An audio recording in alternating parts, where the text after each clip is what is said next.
Hi Will, I'm Rebecca. I work at the Knutsford office of Savills. Welcome, I'm Will. I look after the southeast region for Savills. Well, it's very nice to meet you today, And Will. you too. How can a seller make their home more valuable? I think it's all about preparation. One of the key areas now where we lose buyers is because the entire purchase process is so drawn out. So the best preparation anyone can give before selling is to get their solicitor to produce a full legal pack, to narrow down the time it takes to be able to shake the hand and say you've got it, to exchanging contracts. Other than that, the obvious, walk around your house and see it from the eyes of a prospective purchaser. Yeah. What has been the toughest market you've operated in, and what did you learn from it?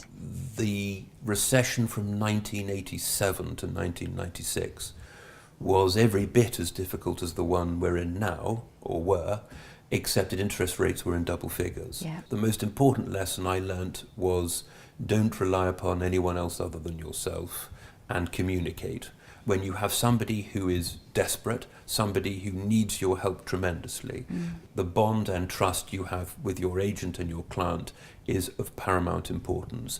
And you can't build relationships on the telephone, you can't build relationships via email. It's about building that trust. Another valuable lesson I learned is trusting your judgment. And if I can give you an example, people would ring up and say, I want to go and see a house. We would of course go to the house they want to see, but we'd make darn sure they saw 3 or 4 more either on the way or on the way back. And you'd be surprised the number of times a deal was put together on the house they weren't supposed to see. Absolutely. So it was good for them, it was good for us, and our clients loved it too. Perfect. What advice would you give to a new negotiator when the market enters a difficult cycle? Having had the experience of a number of quite difficult markets, I can say without doubt that the only way you will be successful is if you maintain the most tight contact with your client. Build a sound relationship. Don't hide behind email and virtual brochures and technology. Technology wasn't instructed to sell their house, you were instructed. So that would be the advice I would give. That's very good advice, thank you. Is there anything you would have done differently over the years?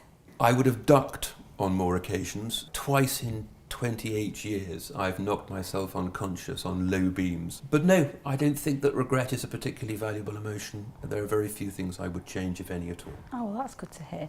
Thank you very much indeed. My pleasure, thank you for having me.